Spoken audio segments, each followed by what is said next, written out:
दोस्तों, सब्सक्राइब कीजिए the Maurya AFT classes को इनकम टैक्स, जीएसटी, अकाउंट्स और फाइनेंशियल मैनेजमेंट से रिलेटेड वीडियो इस चैनल पे देखने के लिए और बेल आइकन को प्रेस कीजिएगा कि वीडियो का नोटिफिकेशन आपको सबसे पहले मिल सके। Friends, welcome back to my channel the Maurya AFT classes. Video में आगे बढ़ने से पहले मेरी आपसे रिक्वेस्ट है कि यदि आप मेरे इस चैनल पर नए हैं तो चैनल को ज़रूर सब्सक्राइब करें। आज की इस वीडियो में हम बात करने वाले हैं कि रेजिडेंशियल स्टेटस किसी भी पर्सन का इनकम टैक्स में कैसे निकालते हैं। इंडिया में बहुत सारे लोग जो काम करते हैं वो एम्प्लॉयमेंट पर्पज़ से बाहर भी जाते हैं और फिर इंडिया में वापस आते हैं। बहुत से लोग जो कि शिप में क्रू मेंबर्स के रूप में काम करते हैं, क्योंकि आपको पता होगा कि जो जहाज़ें होती हैं वो कई कई महीना जो है वो इंडिया से निकलती हैं और बाहर जाती हैं, तो उस जहाज़ पे काम करने वाले लोग भी होते हैं जो कि बाहर रहते हैं इंडिया से। बहुत से लोग जो कि बिजनेस करते हैं या प्रोफेशन में प्रोफेशनल्स हैं, वो भी इंडिया के बाहर जाके अपना प्रोफेशंस का वर्क करते हैं और साथ में बिजनेस वगैरह जो कर रहे हैं वो भी बाहर जाते हैं और अपना बिजनेस करते हैं, लेकिन फिर इंडिया में वापस आते हैं। तो या फिर कोई बाहर का कोई सिटीजन हो, कोई फॉरेन का कोई सिटीजन हो, वो इंडिया में विजिट करने आता है, किसी कारणवश एम्प्लॉयमेंट पर्पज से आता हो या फिर वो घूमने के पर्पज से आता हो या फिर किसी और पर्पज से आता हो, यहाँ पे वो इनकम कोई जनरेट करता हो, तो उसका प्रीवियस ईयर में ऐसे लोगों का टोटल इनकम क्या होगा और ये कैसे माना जाएगा कि ये इनकम आपने इंडिया में जनरेट करी है या फिर ये बाहर में जनरेट करी है, या फिर उनकी टैक्स लायबिलिटी कैसे निकाली जाएगी ऐसे पर्सन्स की, या फिर जब वो अपना इनकम टैक्स रिटर्न फाइल करने जाते हैं तो उन्हें अपना रेजिडेंशियल स्टेटस क्या भरना होगा। तो इन सारे क्वेश्चंस का जो आंसर है वो रेजिडेंशियल स्टेटस के बेसिस पर ही मिलता है। जब रेजिडेंशियल स्टेटस किसी भी पर्सन का डिटरमाइंड होगा, जब निकाला जाएगा, तब उसका इनकम भी प्रीवियस ईयर में कितना बन रहा है वो निकलता है, टैक्स लायबिलिटी कितनी बनेगी वो निकलेगी, और आईटीआर में उसे अपना कौन सा रेजिडेंशियल स्टेटस सही भरना है वो भी पता लग जाएगा। तो 3 क्वेश्चन का आंसर ये रेजिडेंशियल स्टेटस देखिए देता है। यदि रेजिडेंशियल स्टेटस हम कैलकुलेट करते हैं तो हमें अपनी इनकम पता लग जाएगी, किसी भी असेसी का इनकम कितना है फाइनेंशियल ईयर में जो उसे टैक्स देना है इंडिया में, और उस पर टैक्स उसका कितना बनेगा और डिक्लेरेशन उसका कितना होगा, आईटीआर में क्या वो डिक्लेयर करे। तो ये 3 क्वेश्चंस के लिए हमें रेजिडेंशियल स्टेटस का पता लगाना ज़रूरी पड़ता है। अब देखिए, नोट यहाँ पे इम्पोर्टेंट चीज़ आपको ध्यान देना है कि किसी भी सिटीजनशिप से कोई मतलब नहीं है टैक्सेशन का। कोई भी पर्सन का सिटीजनशिप से टैक्सेशन का कोई मतलब नहीं है। कई बार इंडिया में इंडियन जो सिटीजन होते हैं वो विदेश में जाते हैं और यहाँ पे वो नॉन रेजिडेंट रहते हैं, ठीक है। और बहुत सारे जो फॉरेन सिटीजन होते हैं जो कि विदेशी नागरिकता है वो इंडिया में आते हैं, लेकिन वो किसी पार्टिकुलर ईयर में रेजिडेंट कहलाते हैं। तो सिटीजनशिप के बेसिस पे हम ये निर्धारित नहीं कर सकते हैं कि वो पर्सन यहाँ रेजिडेंट है या नहीं है। सिटीजनशिप कभी भी चेंज नहीं रहता, हमेशा कांस्टेंट रहता है और ये कभी भी बदलता नहीं, does not change every year, वो हर साल बदलता नहीं। लेकिन जो कोई भी पर्सन का जो रेजिडेंट है या नॉन रेजिडेंट है ये हमेशा बदलता रहता है। इसलिए जब भी रेजिडेंशियल स्टेटस हम कैलकुलेट करते हैं किसी पर्सन का, तो हमें सिटीजनशिप उसका ध्यान में, उसके बेसिस पे, सिटीजनशिप के बेसिस पे हम उसका रेजिडेंशियल स्टेटस नहीं निकालते। तो हम कैसे डिटरमाइन करें रेजिडेंशियल स्टेटस, ठीक है। तो आज मैं यही रूल आपसे डिस्कस करूंगा फ्रेंड्स कि आपको रेजिडेंशियल स्टेटस किस तरीके से इनकम टैक्स में निकालनी है। तो इसमें देखिए, रेजिडेंशियल स्टेटस हर एक पर्सन का हर साल निकाला जाता है और हर एक पर्सन का अलग अलग इंडिपेंडेंट तरीके से निकाला जाता है। इनकम टैक्स एक्ट में पर्सन को भी डिफाइन किया गया है। कोई इंडिविजुअल हो सकता है, एचयूएफ हो सकता है, कंपनी हो सकती है, एसोसिएशन ऑफ पर्सन हो सकता है, कोई भी हो सकता है। तो ऐसे पर्सन का जो रेजिडेंशियल स्टेटस है वो हर साल अलग अलग तरीके से हर पर्सन का निकलता है। इनकम टैक्स लॉ में इस पर्सन को क्लासिफाई किया गया है। तो यहाँ पे देख सकते हैं आपकी रेजिडेंशियल स्टेटस किस टाइप का होता है। तो टाइप ऑफ रेजिडेंशियल स्टेटस निकालने के लिए हमें पर्सन को भी जानना जरूरी है। इंडिविजुअल और एचयूएफ के लिए देखिए, रेजिडेंशियल स्टेटस या तो ऑर्डिनरी रेजिडेंट हो सकता है या नॉन ऑर्डिनरी रेजिडेंट हो सकता है या नॉन रेजिडेंट हो सकता है। कोई भी कंपनी है, फर्म है, AOP, BOI, local authority, artificial juridical person, ये सारे जो पर्सन्स हैं, इनके केस में रेजिडेंशियल स्टेटस या तो रेजिडेंट का हो सकता है या नॉन रेजिडेंट का हो सकता है। तो आज हम इस वीडियो में जो इंडिविजुअल है उसका रेजिडेंशियल स्टेटस कैसे निकालते हैं उसके बारे में हम जा रहे हैं सीखने। तो रेजिडेंशियल स्टेटस इंडिविजुअल का निकालने के लिए इनकम टैक्स एक्ट के सेक्शन 6(1) में बताया गया है कि किस तरीके से आपको रेजिडेंशियल स्टेटस किसी पर्सन का निकालना है। तो फ्रेंड्स, किसी भी पर्सन का रेजिडेंशियल स्टेटस निकालने के लिए किसी भी पार्टिकुलर प्रीवियस ईयर का, ठीक है, जो असेसमेंट ईयर में जिसमें कि वो टैक्सेबल है, तो उस प्रीवियस ईयर में हमें उसका number of days of stay in India calculate करना पड़ता है कि वो पर्सन प्रीवियस ईयर में इंडिया में कितने दिन रहा है, ये हमें निकालना पड़ता है, तभी हम उसका रेजिडेंशियल स्टेटस पता कर पाते हैं। इसके लिए देखिए दो कंडीशन है जो आपको फॉलो करने हैं। यदि इन दोनों कंडीशन में से यदि एक भी कंडीशन यदि फुलफिल होता है, if any one of the following condition is satisfied, तो वो पर्सन रेजिडेंट माना जाएगा। कौन माना जाएगा? केवल इंडिविजुअल की मैं बात कर रहा हूँ, एचयूएफ की बात नहीं कर रहा हूँ, ठीक है। तो पहला कंडीशन ये है कि वो इंडिया में 182 दिन या उससे ज्यादा रहा हो previous year, current previous year में, ठीक है। जिस प्रीवियस ईयर का असेसमेंट हो रहा है उस प्रीवियस ईयर में उस व्यक्ति को 182 दिन या उससे ज्यादा रहना चाहिए। जैसे लेट से दैट कि असेसमेंट ईयर 21-22 में उसका हम टैक्स लायबिलिटी कंप्यूट करने जा रहे हैं, तो हमें प्रीवियस ईयर 20-21 में उसका देखना है कि उसने कितना स्टे किया इंडिया में, ठीक है, 182 दिन या उससे ज्यादा, पहला कंडीशन। दूसरा कंडीशन ये है कि उसे इंडिया में 60 दिन या उससे ज्यादा रहना चाहिए in the previous relevant previous year, यानी कि 20-21 में उसको 60 दिन या उससे ज्यादा रहे और साथ में पिछले 4 सालों में उसे 365 दिन या उससे ज्यादा रहना चाहिए, ठीक है, immediately preceding the previous year. यानी 20-21 हमारा प्रीवियस ईयर हो गया, इससे 4 साल पहले का जो ईयर है उसमें 365 दिन या उससे ज्यादा रहना चाहिए। तो इन दोनों कंडीशन में से यदि कोई व्यक्ति यदि एक कंडीशन भी फुलफिल करता है तो वो व्यक्ति रेजिडेंट कहलाएगा, ठीक है, और यदि नहीं फुलफिल करता है तो वो व्यक्ति नॉन रेजिडेंट कहलाएगा, ठीक है। ये कंडीशन है, रेजिडेंट होने के लिए कंडीशन ये फुलफिल करना पड़ता है। अब देखिए इस कंडीशन का क्या एक्सेप्शन है, मतलब ये कंडीशन अब देखिए किसके ऊपर अप्लीकेबल नहीं होगा, एक अप्लीकेबल होगा दूसरा अप्लीकेबल नहीं होगा। तो एक्सेप्शन क्या है? एक्सेप्शन में देखिए कोई भी सिटीजन ऑफ इंडिया, मतलब इंडिया का कोई सिटीजन जिसके पास इंडिया की नागरिकता हो, वो विदेश में जाता है एम्प्लॉयमेंट पर्पज से, ड्यूरिंग द प्रीवियस ईयर वो क्या करता है, इंडिया को छोड़ता है, छोड़ करके विदेश में जाता है एम्प्लॉयमेंट के लिए, तो उसका रेजिडेंशियल स्टेटस हमें कैसे निकालना है, ठीक है।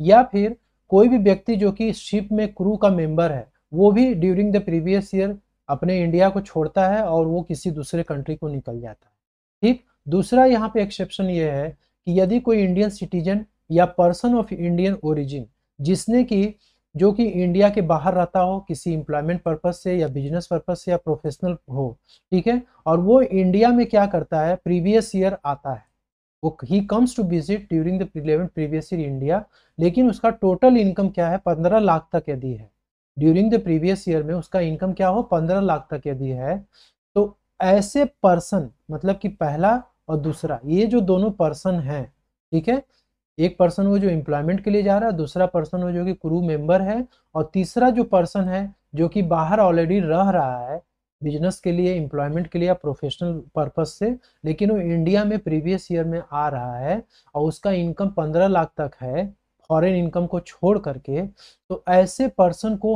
हम रेजिडेंट कब मानेंगे? तो ऐसे पर्सन के लिए फ्रेंड्स ये पहला वाला कंडीशन उनके ऊपर अप्लीकेबल होगा।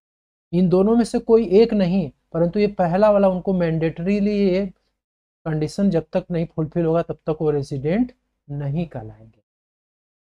इसका मतलब ये है कि ऐसे पर्सन को इंडिया में 182 दिन या उससे ज्यादा रहना चाहिए प्रीवियस ईयर में, तभी वो इंडिया के सिटीजन, इंडिया के रेजिडेंट कहलाएंगे, अदरवाइज नॉन रेजिडेंट कहलाएंगे, ठीक है। अब सेकेंड एक्सेप्शन देखिए क्या है। सेकेंड एक्सेप्शन ये है कि कोई भी इंडियन सिटीजन या पर्सन ऑफ इंडियन ओरिजिन, जैसा मैंने अभी ये वाला बात किया आपको, ये वाला पोर्शन, तो इसमें क्या है कि कोई भी पर्सन जो कि एम्प्लॉयमेंट पर्पज से या फिर बिजनेस पर्पज से या प्रोफेशनल पर्पज से वो इंडिया के बाहर रहता है, लेकिन वो प्रीवियस ईयर में क्या करता है, इंडिया में विजिट करने के लिए आता है, ठीक है, और उसका जो टोटल इनकम है फॉरेन इनकम को छोड़ करके यदि 15 लाख के ऊपर क्रॉस करता है, तो ऐसे पर्सन का रेजिडेंशियल स्टेटस हम कैसे निकालेंगे? तो ऐसे पर्सन के लिए सेकेंड वाला कंडीशन अप्लीकेबल हो जाएगा, ठीक है। फर्स्ट वाला कंडीशन उसके ऊपर अप्लाई नहीं होगा, परंतु सेकेंड वाला कंडीशन अप्लाई होगा। लेकिन ये जो 60 डेज है ना, इसको 120 डेज कर दिया गया है।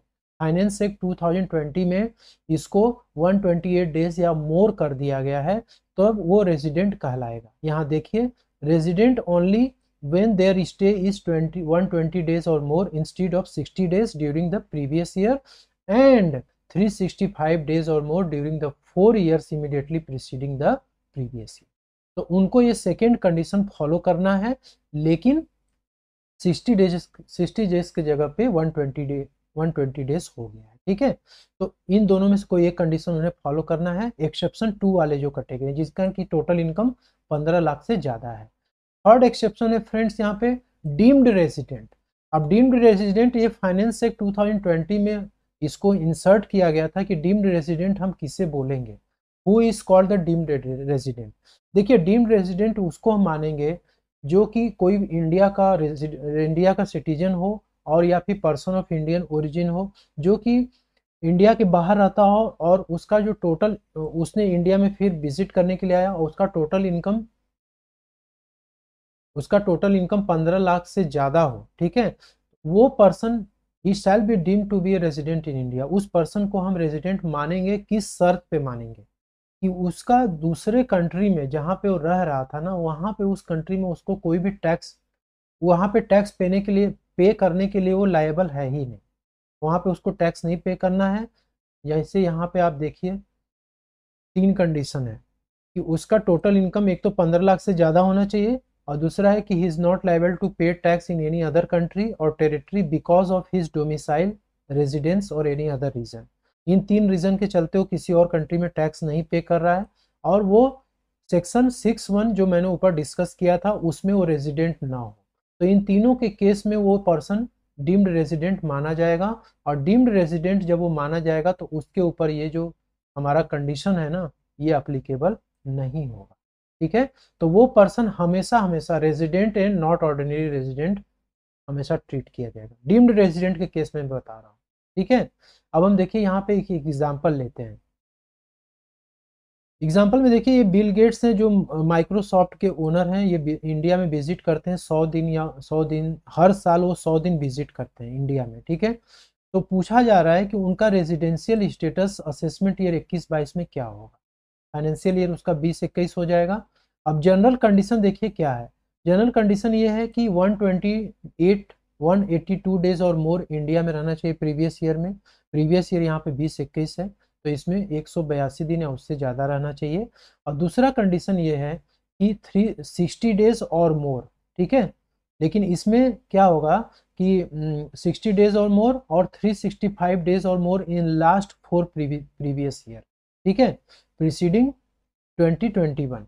अब 2021 हमारा फाइनेंशियल ईयर हो गया, तो इसके पहले का 4 साल हमको लेना है, और 4 साल में हमको देखना है कि 365 दिन वो रहे हैं कि नहीं रहे हैं, और साथ में प्रीवियस ईयर में उनको 60 डेज रहना है, जो ये वाला कंडीशन हमारा है ये, ठीक है। तो ये कंडीशन यहाँ पे दोनों हमने लिख दिया है। अब देखिए हम निकालते हैं।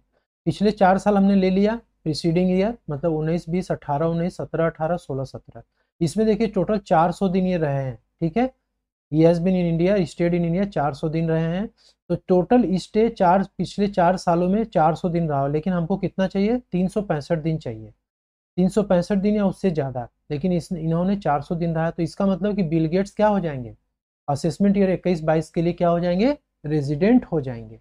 पहला वाला कंडीशन वो फुलफिल नहीं कर पा रहे हैं, ठीक है।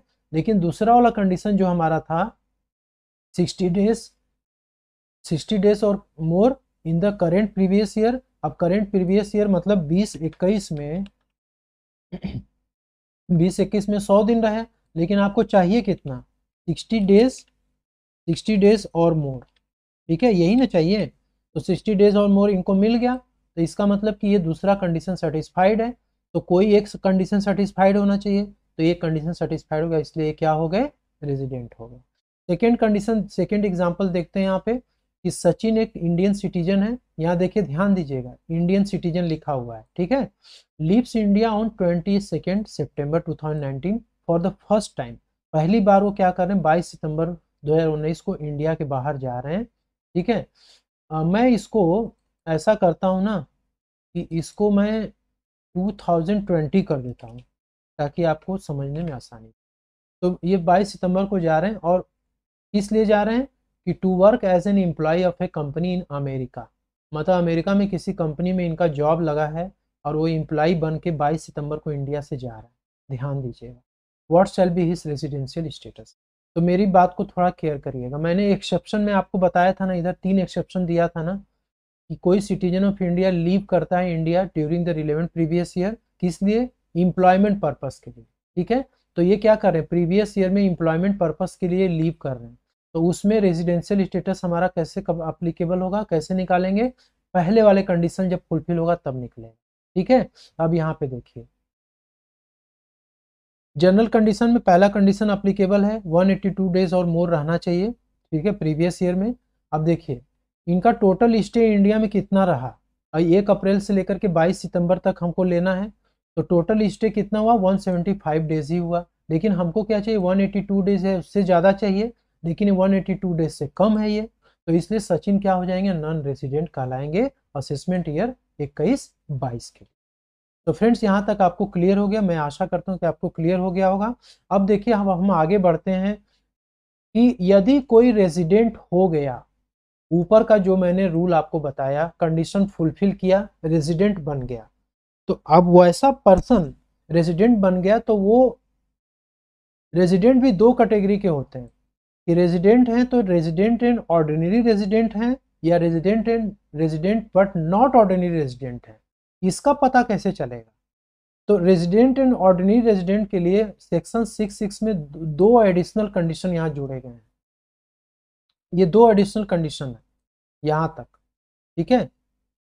ये 2 एडिशनल कंडीशन यदि कोई फुलफिल करेगा एक साथ, रेजिडेंट तो बन गया लेकिन उसको ये दोनों कंडीशन फुलफिल करना है, तभी वो रेजिडेंट एंड ऑर्डिनरी रेजिडेंट कहलाएगा किसी भी प्रीवियस ईयर पर्टिकुलर ईयर।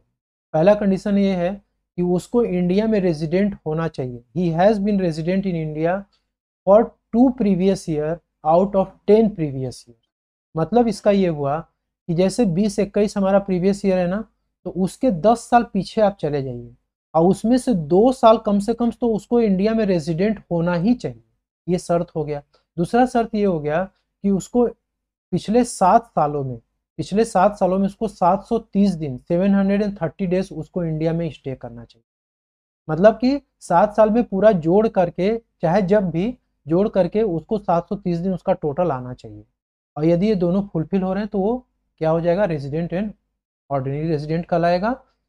अब देखिए, अब इन दोनों का देखिए क्या हो गया ना, इन दोनों का अपोजिट इधर आ गया, अपोजिट हो गया। अपोजिट जब हो जाएगा तो मैंने बताया कि दोनों फुलफिल होगा तो रेजिडेंट एंड ऑर्डिनरी रेजिडेंट कहलाएंगे, और नहीं फुलफिल होगा तो resident and but not ordinary resident कहलाएंगे। तो resident but not ordinary resident कहलाने के लिए इसमें से कोई एक कंडीशन फुलफिल हो गया ना, तो वो resident and not ordinary resident कहलाएगा। अब इससे क्या हो गया, अब इसको इसका आप इस कंडीशन को आप उल्टा कर दीजिए, तो यहाँ रेजिडेंट की बात की जा रही है और यहाँ पे वो नॉन रेजिडेंट यदि रहा हो किसी भी 9 ईयर्स में आउट ऑफ 10 प्रीवियस ईयर, ठीक है, 10 साल में वो किसी भी 9 ईयर में वो नॉन रेजिडेंट रहा हो, तो वो क्या हो जाएगा, resident but not ordinary resident कहलाएगा। और या तो फिर ये नहीं किया तो इसमें फुलफिल कर दिया कि वो 729 डेज और लेस रहा पिछले 7 सालों में, तो भी वो resident and not ordinary resident कहलाएगा, ठीक है। अब इसमें देखिए एक्सेप्शन है, एक्सेप्शन ये है, जैसे मैंने ऊपर वो आपसे डिस्कस किया था कि यदि किसी पर्सन का टोटल इनकम 15 लाख से यदि ज़्यादा हो गया प्रीवियस ईयर में फॉरेन इनकम को छोड़ करके, तो उसका हम रेजिडेंशियल स्टेटस कैसे निकालें, ठीक है। तो मैंने ये थर्ड एक्सेप्शन जो आपको सेकेंड एक्सेप्शन बताया था, इसके लिए मैंने ये कंडीशन बताया था कि रेजिडेंट होने के लिए उसको 120 दिन या उससे ज़्यादा रहना चाहिए, यदि 120 दिन या उससे कम यदि रहेगा तो वो नॉन रेजिडेंट हो जाएगा, ठीक है। तो ऐसा पर्सन भी क्या है ना, 2 तरीके, ये जो पर्सन है जो रेजिडेंट बना है, ये भी 2 कैटेगरी में आएगा कि वो रेजिडेंट एंड ऑर्डिनरी रेजिडेंट है या resident but not ordinary resident है। तो रेजिडेंट एंड ऑर्डिनरी रेजिडेंट होने के लिए उसको इंडिया में कम से कम 182 दिन या उससे ज़्यादा रहना चाहिए। ठीक है, रेजिडेंट एंड ऑर्डिनरी रेजिडेंट तब कहलाएगा जब वो 182 दिन या उससे ज़्यादा रहेगा, और resident but not ordinary resident तब कहलाएगा जब वो इंडिया में 120 दिन से ज़्यादा लेकिन 181 दिन तक रहा हो और पिछले 4 सालों में 365 दिन रहा हो। तो ये ऐसे पर्सन के ऊपर ये वाला रूल एप्लीकेबल है। ठीक है, इसको आप ध्यान से देख लीजिएगा फ्रेंड्स।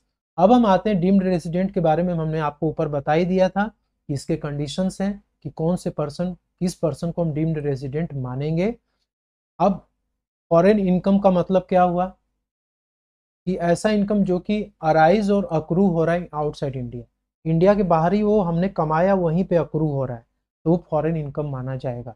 लेकिन ऐसा इनकम जो कि ऐसे बिजनेस से हमको मिल रहा है जिसकी कंट्रोलिंग हम कहाँ से कर रहे हैं, इंडिया से कर रहे हैं। ठीक है, या कोई प्रोफेशन हमने सेटअप किया है, वो इंडिया में सेटअप किया है लेकिन हम बाहर जा करके अपनी सर्विसेज दे रहे हैं, तो उसका इनकम फॉरेन इनकम में नहीं आएगा, यहाँ एक्सेप्ट लिखा गया। ठीक है अब हम चलिए एक एग्जांपल देख लेते हैं। जिसे यहाँ पे mister Ali is an Indian citizen, USA में काम कर रहे हैं फेसबुक कंपनी में। प्रीवियस ईयर 19-20 और 20-21 में वो इंडिया में विजिट कर रहे हैं। 177 दिन वो 19-20 में रहे, 145 दिन वो 20-21 में रहे। ठीक है, और उनका जो पहले का जो प्रीवियस ईयर में जो स्टे है वो यहाँ भी दिखा रहा है कि उनका स्टे इंडिया में प्रीवियस ईयर 16-17 में 120 दिन, 17-18 में 100 दिन और 18-19 में 155 दिन रहा है। ठीक है, अब देखिए इनका इनकम भी यहाँ पे दे दिया है। सैलरी से इनकम इनकी हो रही है यूएसए में, सैलरी, रेंट और इंटरेस्ट से इनकी इनकम हो रही है यूएसए में 25 लाख की। इसके बाद कोई बिजनेस इनका यूएसए में है जो कि यूएसए से ही कंट्रोल होता है, उसका 21 लाख का इनकम है। बिजनेस यूएसए में है लेकिन उसका इंडिया से कंट्रोलिंग है, उसमें 8 लाख का इनकम है। Interest on fix deposit, India में कोई फिक्स डिपॉजिट उन्होंने किया है यस बैंक में, उससे इंटरेस्ट उनको मिला 11 लाख रुपए। एल आई सी प्रीमियम उनको इंडिया में 2,60,000 रुपए मिला है। ठीक है, अब देखिए determine his residential status for the assessment year. Friends यहाँ पे LIC का प्रीमियम ध्यान दीजिएगा, उन्होंने पे किया है। ठीक है, इस चीज को आप ध्यान रखिएगा। अब देखिए इनका रेसिडेंशियल स्टेटस हमें निकालना है। असेसमेंट ईयर, अब देखिए 19-20 का पूछ रहा है ना, तो इसका असेसमेंट ईयर 20-21 होगा। तो 20-21 के लिए अब देखिए ये इंडियन सिटीजन है, ये एम्प्लॉयमेंट के लिए बाहर जा रहे हैं। ठीक है, तो मैंने जैसे आपको पहले बताया कि पहला जो कंडीशन है वो एप्लीकेबल होगा कि stay in India for 182 days और मोर। ठीक है, अब देखिए इनका टोटल इंडिया में कितना स्टे है, 177 दिन ही 19-20 में, तो टोटल नंबर ऑफ स्टे इनका 177 हुआ जो कि 182 दिन से कम है, तो इसलिए मिस्टर अनिल क्या हो जाएंगे, मिस्टर अली नॉन रेजिडेंट हो जाएंगे। समझ में आ गई बात, वो नॉन रेजिडेंट कहलाएंगे असेसमेंट ईयर 20-21। अब हम आते हैं 21-22 असेसमेंट ईयर, इसका फाइनेंशियल ईयर 20-21 है। तो इसमें क्या है, हमें सबसे पहले इनका फॉरेन इनकम निकालना होगा, क्योंकि फाइनेंस एक्ट 2020 में जो नया वाला इंसर्ट किया गया था कि कोई भी सिटीजन या person of Indian origin India के बाहर एम्प्लॉयमेंट पर्पज से या फिर बिजनेस प्रोफेशन पर्पज से रहता है और इंडिया में विजिट करने के लिए आता है, लेकिन उसका total income except foreign income 15 lakh से अधिक है। ठीक है, तो उसका जो, उसके लिए हमें क्या करना होगा, पहले टोटल इनकम निकालना पड़ेगा। ठीक है ना, तो यहाँ पे जैसे इसको भी आपको लेस करना है क्योंकि इस पे डिडक्शन मिलता है, लेस कर देंगे आप LIC प्रीमियम, ये 80C में आपको डिडक्शन मिल जाएगा। तो यहाँ पे हमको लेस करना है तो करीब करीब ये 19 लाख आ जाएगा। ठीक है, 19 लाख। तो अब इसमें क्या हो गया कि 19 लाख नहीं आएगा, ये आएगा, आप इसको यहाँ पे माइनस कर लीजिए, आपका हो जाएगा 19 लाख माइनस 2,60,000, ये 16,40,000 आएगा। ठीक है, तो इनका जो टोटल इनकम हो रहा है ना वो 15 लाख से क्रॉस कर गया, 16,40,000 आ गया। ठीक है, यानी कि हमारा जो कंडीशन ये वाला था, जो एक्सेप्शन मैंने आपको दिखाया था ये वाला इसमें ये फॉल कर रहे हैं। ठीक है, इनका इनकम एक्सीड कर रहा है 15 लाख से, तो इनके ऊपर रेजिडेंट के लिए ये वाला जो कंडीशन है अप्लीकेबल हो जाएगा। अब चलिए देखते हैं क्या करना है इसमें। तो अब देखिए, तो इसमें कंडीशन क्या है कि 120 डेज या उससे ज़्यादा रहना चाहिए, लेकिन 365 डेज और मोर उन्हें लास्ट 4 प्रीवियस ईयर में रहना चाहिए। अब देखते हैं कि इन्होंने ये कैसे रहे हैं, इनका स्टे कितना है। तो 20-21 में फ्रेंड्स ये देखिए 145 दिन रहे हैं, जो कि पहला वाला जो कंडीशन था ये यहाँ पे देखिए फुलफिल हो रहा है। ठीक है, 120 दिन या उससे ज़्यादा, 145 दिन रह लिए। ठीक, ये फुलफिल हो गया। अब पिछले 4 साल का हम देखते हैं, 19-20 गए, 18-19 गए, 17-18, 16-17, इसमें जोड़ दिए तो 552 दिन आ गया। हमको कितना चाहिए, 365 दिन या उससे ज़्यादा चाहिए। ठीक है, तो यहाँ भी देखिए कंडीशन को फुलफिल कर रहे हैं। तो इसलिए क्योंकि ये दोनों कंडीशन फुलफिल हो रही हैं, इसलिए क्या कहलाएंगे, रेजिडेंट कहलाएंगे। लेकिन अब ये रेजिडेंट या ऑर्डिनरी रेजिडेंट है या नॉन ऑर्डिनरी रेजिडेंट है, तो यहाँ पे क्या हो जाएगा कि वो इंडिया में 120 दिन से ज़्यादा तो रहे, लेकिन वो 182 दिन से कम रह रहे हैं। ठीक है, प्रीवियस ईयर में, तो इसलिए वो क्या कहलाएंगे, resident but not ordinary resident. ठीक है फ्रेंड्स, तो ये था रेजिडेंशियल स्टेटस का तरीका कि किस तरीके से आप एक इंडिविजुअल का रेजिडेंशियल स्टेटस आप निकालेंगे। ठीक है, तो फ्रेंड्स इसको आप बहुत ही केयरफुली वॉच करिएगा, क्योंकि एक बार में समझ में नहीं आएगा, इसको जब बार बार आप देखेंगे वीडियो को तो आपको समझ में आएगा। ठीक है, तो friends thank you so much for watching this video, और इस वीडियो को अच्छी लगे तो आप लाइक शेयर जरूर करिएगा। ठीक है।